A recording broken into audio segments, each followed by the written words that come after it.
ಇನ್ನು ಬಾಗಲಕೋಟೆಯಲ್ಲೂ ಕಾಂಗ್ರೆಸ್ನಲ್ಲಿ ಬಂಡಾಯದ ಬಿಸಿ ಮುಗಿತಾ ಇಲ್ಲ. ಟಿಕೆಟ್ ಬಿಕ್ಕಟ್ಟು ಪರಿಹರಿಸ್ತಾ ಇಲ್ಲ. ನಾಯಕರು ಮತ್ತಷ್ಟು ಆಕ್ಟಿವ್ ಆಗಿದ್ದಾರೆ. ಯಾವುದೇ ಕ್ಷಣದಲ್ಲಿ ಕಾಂಗ್ರೆಸ್ ಟಿಕೆಟ್ ಘೋಷಣೆಯಾಗೋ ಸಾಧ್ಯತೆ ಇದೆ. ಚುನಾವಣಾ ಉಸ್ತುವಾರಿ ಸತೀಶ್ ಜಾರಕಿಹೊಳಿ ಎಚ್ಚರಿಕೆಯ ಹೆಜ್ಜೆ ಇಟ್ಟಿದ್ದಾರೆ. ಮೇಟಿ ಕುಟುಂಬದಲ್ಲಿ ಕಾಂಗ್ರೆಸ್ ಟಿಕೆಟ್ಗೆ ಪೈಪೋಟಿ ಇದೆ.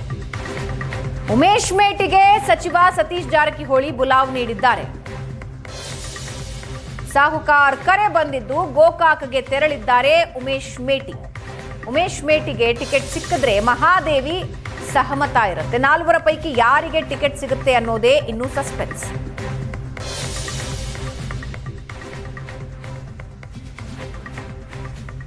ಬಾಗಲಕೋಟೆಯಲ್ಲೂ ಕೂಡ ಟಿಕೆಟ್ ಕಗ್ಗಂಟು ಮುಗಿತಾ ಇಲ್ಲ. ಕುಟುಂಬದಲ್ಲೇ ಸಹೋದರ ಸಹೋದರಿಯರು ಟಿಕೆಟ್ಗಾಗಿ ಫೈಟ್ ನಡೆಸ್ತಾ ಇದ್ದಾರೆ. ಇದರ ನಡುವೆ ಚುನಾವಣಾ ಉಸ್ತುವಾರಿ ಸತೀಶ್ ಜಾರಕಿಹೊಳಿ ಉಮೇಶ್ ಮೇಟಿಗೆ ಕರೆ ಮಾಡಿದ್ದಾರೆ. ಇವತ್ತು ಸಂಜೆಯ ಒಳಗೆ ಬಾಗಲಕೋಟೆ ಟಿಕೆಟ್ ಗೊಂದಲ ಬಗೆಹರಿಯುತ್ತಾ?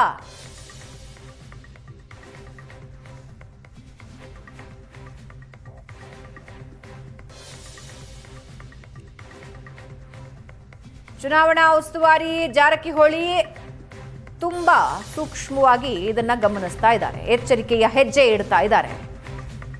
ಕಾಂಗ್ರೆಸ್ ಟಿಕೆಟ್ಗೆ ಪೈಪೋಟಿ ಇರೋದರ ನಡುವೆ ಉಮೇಶ್ ಮೇಟಿಗೆ ಸತೀಶ್ ಜಾರಕಿಹೊಳಿ ಬುಲಾವ್ ನೀಡಿದ್ದಾರೆ.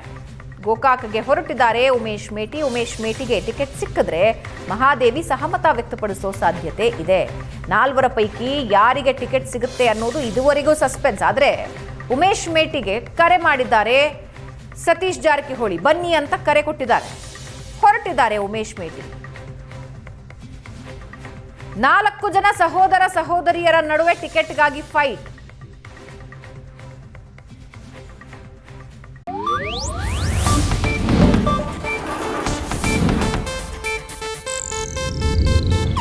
ಇದು ಏಷ್ಯಾನೆಟ್ ನ್ಯೂಸ್ ನೆಟ್ವರ್ಕ್ ಪ್ರಸ್ತುತಿ.